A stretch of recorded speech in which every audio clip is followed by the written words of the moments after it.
Hello, everyone. Welcome back into another episode of Sports Talk Chicago with Joey Christopoulos. You can follow me at Joey Sports Guy. Thank you so much for coming into the show. If you're watching us on YouTube, you make sure that you like, you comment, and you subscribe to the channel. If you want to check us out audio only on your podcast, just Google Sports Talk Chicago, and it'll pop up on Apple, Spotify, wherever you get your podcasts. And also, I want to thank the great radio affiliates that are broadcasting Sports Talk Chicago across the great state of Illinois. 98.3 The Life, WKAN, 105.5 The Ticket, ACTV, JED TV, WJOB, Cities 92.9 Talk FM, WROK in Rockford, and 101.1 Peoria Sports Radio. Thank you so much for tuning in, and without further ado, let's get to our episode. Hello, everyone, and thank you so much for hopping on into the episode here on Sports Talk Chicago. I greatly appreciate it. Great to be back here. Week 3 Chicago Bears football right around the corner. The Indianapolis Colts are our next opponent. And look, there's a lot to talk about in this episode. And what better than, obviously, we're going to get into some things that I want to criticize for sure. But, of course, we have to hit the lead here. I want to talk about Caleb Williams for the first 2 weeks. As I mentioned on last week's episode, I'm with probably many people and Chicago Bears fans throughout the city that said Caleb played bad. So how did it go week 2, in my opinion? Look, I think he played a little bit better.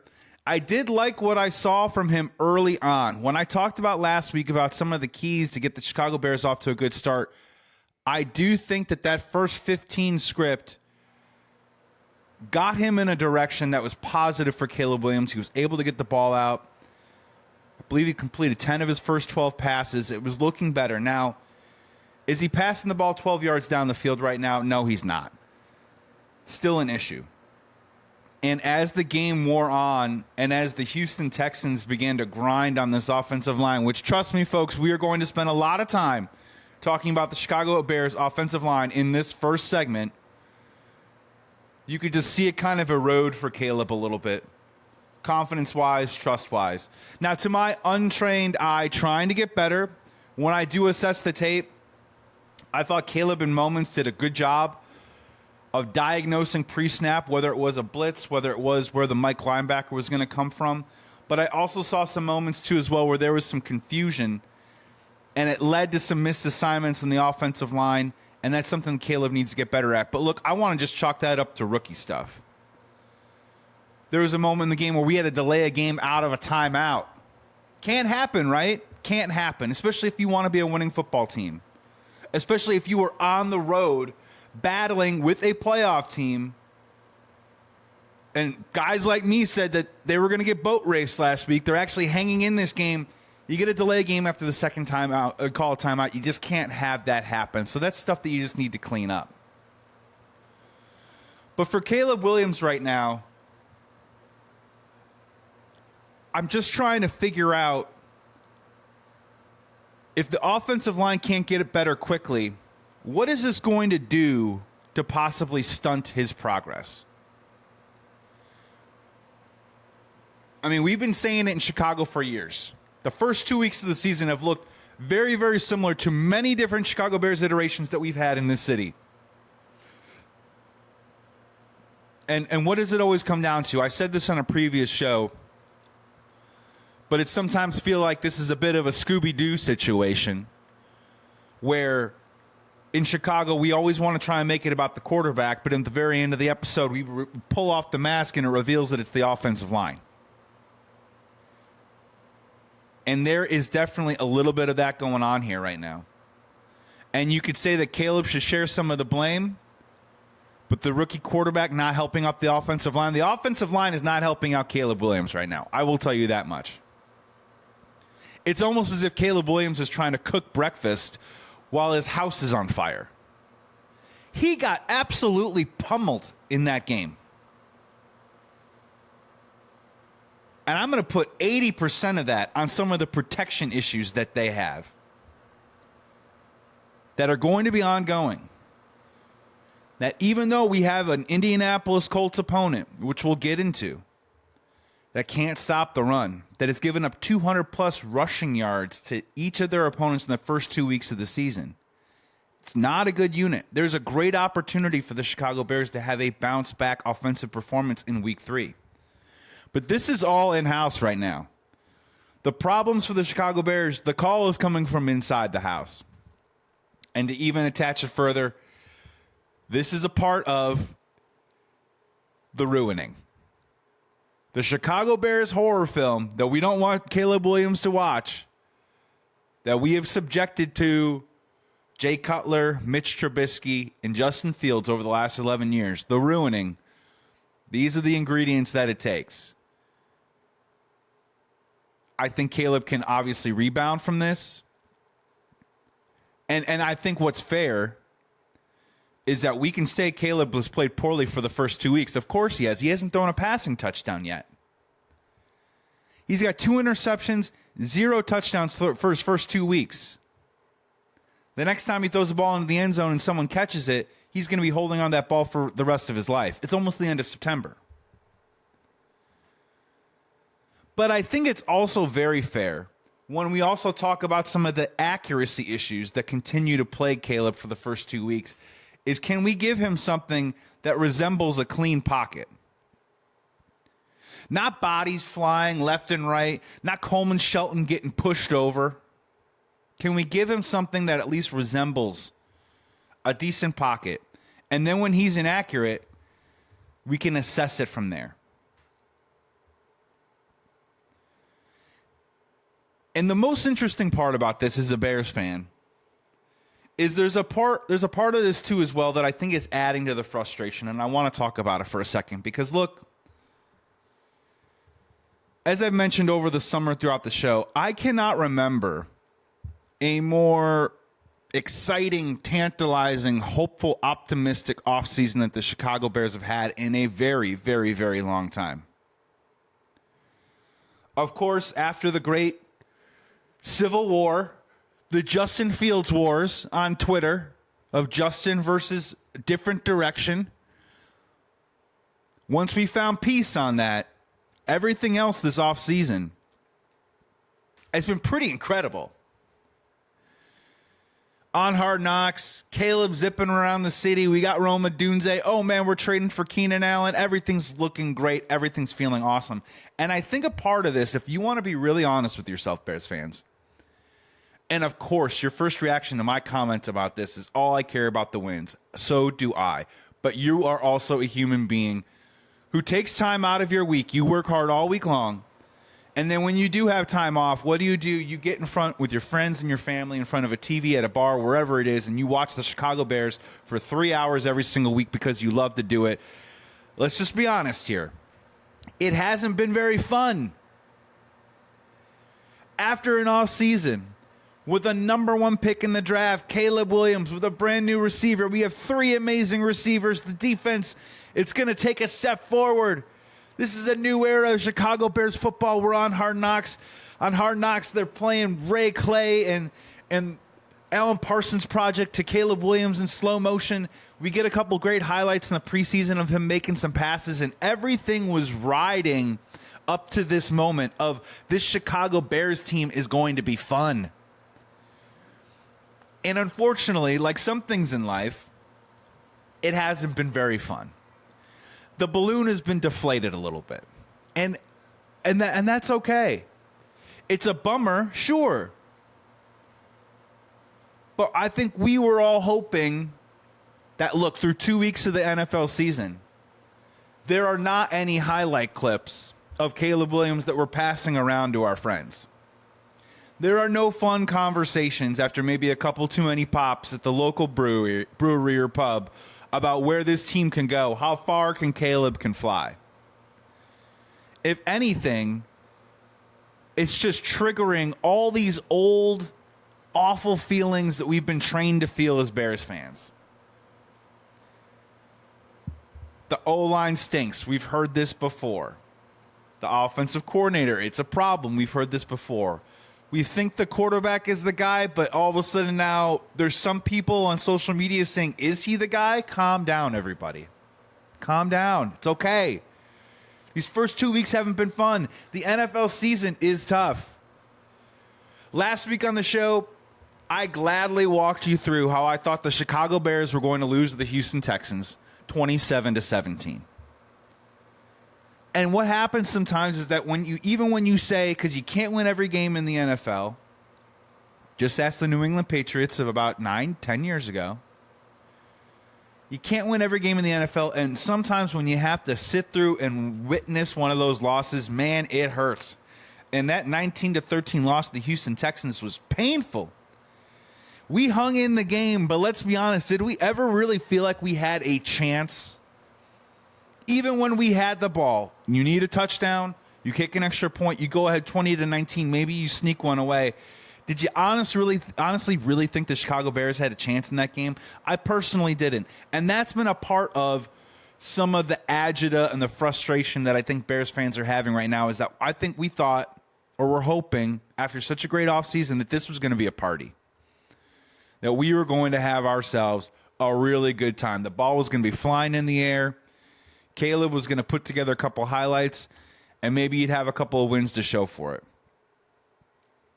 But instead, week one, you're down 17-3. Thank goodness the defense rebounds, pulls that one for a W. And then this week, they hung in the game. Defense deserves a lot of credit. Now, do I think that they're an elite unit? No, but I do think that they are in the class of very good right now. And I think they did the best they could to stop that Houston Texans team because, again, part of my part of my lack of faith maybe in Matt Eberflus is, man, whether it's a season, whether it's a game, his teams typically start slowly. Do they make adjustments and improve? Yes, they do. But sometimes I ask myself, is it too little too late with that? The defense is good. They're going to keep you in some games.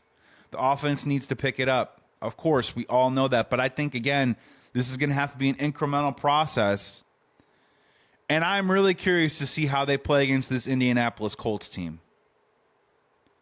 Because a lot of it is going to come down to, can you just give us borderline, minimum, capable offensive line play? Which brings me to the offensive line. Let's do it. Let's do it, ladies and gentlemen. You're asking yourself, what is going on with that unit? Are they good? Are they bad? Are they playing poorly? Can they play better? Where are we landing on this? Well, let's start first with, as of this taping today, Tevin Jenkins wasn't on the practice field. Matt Pryor was in there at left guard for him. As far as we know, Nate Davis, who doesn't like to practice during the week, is probably still there at right guard. I think they're going to have to roll with what they have for at least a couple more weeks. In terms of injured reserve, Ryan Bates is going to miss at least 4 games. That's 1 down, so 3 more to go. Larry Borum also on IR. 2 down, 2 more to go. We'll see what happens there. I tried to look it up. I don't really think there's anybody out there in the street right now that you can bring in that's going to change anything. They just need to get better. And they need to link up and they need to care. Nate Davis needs to care. And you're asking yourself, how did we get to this place? And look,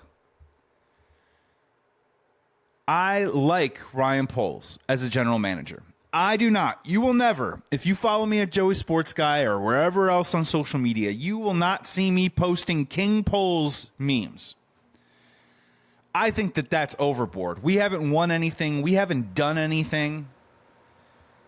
And you have to ask yourself, I mean, I get it. He's got us pointed in the right direction. I think he's a great dude. I think he tries to treat his players with respect, and I think that he's built up some interesting capital in the Chicago Bears organization at House Hall that's going to have other players outside the organization consider playing for us in the near future. But again, one of my big things with Ryan Poles is, especially even when you like somebody or like a general manager as a fan, like a quarterback as a fan, you've got to ask yourself, so what is the blind spot? As Bears fans, what is the blind spot with us? What is the blind spot with Ryan Poles? And it is this offensive line. At first, when he was hired, former offensive lineman, great, good news. That means we're going to take care of the position first and foremost, and the guy has his finger on the pulse of what it takes to build an elite offensive line. Unfortunately, it's been actually quite the opposite. And this is what happens sometimes with people that are put in these positions of power. We talk about blind spots with Jed Hoyer.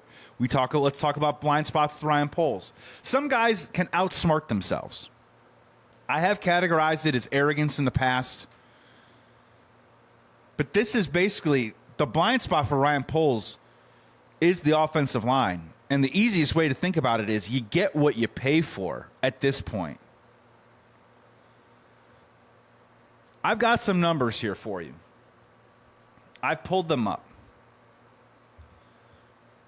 Nate Davis on the Chicago Bears is making $10 million this year. That is by far the most money on the offensive line for any player out there. As it goes right now, left tackle Braxton Jones is making $989,000 this season. A bargain basement deal, 5th-round pick. Great. He's a starter, but is he elite? I don't think so at this particular time. Ryan Poles is running with it because, again, a blind spot. These general managers try to outsmart themselves or think that they're so smart that look at the bargain that I got from Braxton Jones. I mean, it's fun to brag about at a cocktail party, but once you roll it out on the field, is it really something that pays dividends for your team here and now? Braxton Jones is probably just a mid player right now. He's played fine. We haven't heard his name too much on the telecast calls, but you can also see that, again, strength is a factor with him, and he continuously gets pushed back. That is your left tackle. That is your anchor. Right guard, Nate Davis, as we said, $10 million.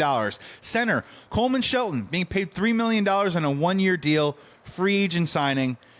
The Los Angeles Rams, I mean, they know a thing or two about offense. Clearly, they didn't want to have him back. So far to this point, man, he has just been out-muscled every step of the way. And if you think it's going to let up anytime soon, you're highly mistaken. This is exactly what opposing teams are going to be keying in on moving forward, is you just got to bull rush Coleman Shelton. You got to confuse him just enough, get him on his heels, and you can just tumble that dude right over.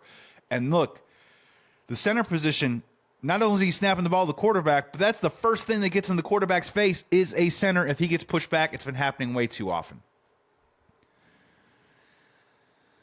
Oh, left guard, we've got Tevin Jenkins, 2nd-round pick, fell in the draft because of injuries, $2.1 million. And then finally, Darnell Wright, he was a 1st-round pick last year, making $5.2 million. Again, we're learning a lot more about Darnell Wright this year than I think we would in our rookie year. Last year, he was very, very solid. This year, not so much, needs to pick it up. And I'm curious to see how that rolls itself out moving forward. So right there, the highest paid guy on the list right now is $10 million to Nate Davis. What if I threw this one at you? Do you know that in the NFL right now, there are 55 offensive linemen across the NFL making more than Nate Davis? I'm going to repeat that. 55 offensive linemen, 55 players are making more money than Nate Davis. Now, I appreciate Ryan Poles trying to pinch a penny here or there and get a great deal on Braxton Jones, but you're telling me that everyone else in the NFL has at least one, probably 2 players on their offensive line that are making more money? And when you talk about the highest paid guys in the game, there are 12 players making over $20 million a year. What have the Chicago Bears done? They're paying $18 million a year to Tremaine Edmonds, $20 million a year to Jalen Johnson, 27 now to DJ Moore, 27 to Keenan Allen now. I'm not trying to say that I disagree with the allocation of those dollars, but I'm also saying, man, you get what you pay for when you talk about the offensive line. And this is not new to the Chicago Bears. And this kind of blows my mind. When we talk about bear weather, when we talk about running the football, when we talk about trying to win in the nasty, rough and tough, black and blue NFC North, the Chicago Bears have never really heavily invested in their offensive line. It kind of blew my mind a little bit. In my opinion, the best offensive line that the Chicago Bears ever had was, I got to be honest with you, you got to go back to 2006 when they went to the Super Bowl. If you look at the grades on it, if you look at the talent there, that group was John Tate, Reuben Brown, Olin Kreutz, Roberto Garza, and Fred Miller. An important distinction there to keep in mind. Now, Roberto Garza was brought over, Reuben Brown was also signed, John Tate was also signed, Olin Kreutz. All those guys were signed in free agency. Olin Kreutz was the only guy that was drafted in the Chicago Bears organization. And all those dudes were veterans. Roberto Garza was the youngest guy in that group, and he had already been around for 5 years at that point. We cannot say the same right now for the Chicago Bears team. Some of these guys have limited starts. Some of these guys are only in their third year. Darnell Wright's only in his second year. Tevin Jenkins is in his third year. Coleman Shelton's been around, but, man, not a lot of starting experience. So, man, you have to go back 18 years. And then you say to yourself, well, gosh, how long did that group stick around? Not very long. For the most part, the group was somewhat the same. They moved Tate over to right tackle as they moved on from Fred Miller. But by 2009, which was only 2 years later, they brought in washed-up Orlando Pace, Frank Omiyale, Olin Kreutz, Roberto Garza, and they had Chris Williams as a rookie. After that, there's guys like John St. Clair, Jamarcus Webb, Gabe Karimi. They did try and do it through the draft. Those guys just never hit. Those guys never worked out. But even when that happened, the Chicago Bears have never been willing to shell out big dollars at the offensive line. It's just true. We've given money to Adewale Ogunleye. We've given money to Khalil Mack. We've given money to Montez Sweat. We have no problem paying players big money. But for some reason, the philosophy in House Hall, and I think this precedes Ryan Poles, is that we've never spent big money on the offensive line. Here are the biggest contracts ever handed out to any Chicago Bear offensive lineman, as far as I can tell in franchise history. If I'm wrong, please comment on our YouTube channel if you're watching. In 2005, we gave John Tate 6 years, $34 million. Okay. Adjusted for inflation, that's a pretty hefty deal, but still, $34 million. If you guys also remember, in 2013, we actually went out and tried to address the position. We brought in Jermon Bushrod, 5 years, $35.95 million. All right. Took a swing there. If we all remember, that didn't work out. But alas, you made an attempt at it. That's the Phil Emery Chicago Bears. And then finally, in 2019, Cody Whitehair, 5 years, $51 million. Do the math. That's still the $10 million that they're handing out to Nate Davis on his 3-year deal for $30 million. So what I'm getting at is that you can say whatever you want about the offensive line coach, Chris Morgan, right now. We could say whatever we want even about the players that are constructed by Ryan Poles. The Chicago Bears have never prioritized offensive line play. When the highest paid player has only been $10 million a year, you're getting what you pay for when it comes to the Chicago Bears. And that's got to be attractive to the McCaskies because, look, let's be honest here. They brought in Ryan Poles, offensive line guy. They probably thought that they could find offensive line quality on the cheap, and that's exactly what Ryan Poles has been trying to do. Now, would the Chicago Bears team be better if they had given $90 million to Mike McGlinchey right now? Who knows, right? But at some point, the investment of those dollars has to probably go into that position. Either that, or you're saying to me right now, with the Chicago Bears possibly looking at 3 picks in the top 50 players next year, with the Carolina Panthers second-round pick coming back to them, you got to use at least 2, maybe 3 on offensive line and start it over somehow and let that group build, and hopefully you hit on a couple of guys. Because the way that this thing is going right now, this is a blind spot for Ryan Poles. It's a blind spot for the Chicago Bears. I'm not saying money equals excellence, but I'm also saying that it's been a position that has been ignored in Chicago for far too long. When you talk about wanting to get the quarterback right, ask yourself, have we ever gotten the offensive line right since 2006? 18 years now since they had a great group. A group that I think that we were all pretty proud of. And since then, it's been draft a guy, doesn't work, Charles Leno, Jamarcus Webb, maybe he can play this, maybe he can, let's switch him over here. Let's do it. It hasn't worked. We're doing it still to this day. It is the definition of insanity. And I do have some concern that if you want to see progress from Caleb Williams sooner than later, I don't know what to tell you, because with the way that this offensive line is structured right now, they need to progress also as well. So this isn't going to be something that goes in tandem. Which comes first? Does Caleb get better or does its offensive line get better? I leave that up to you to think about.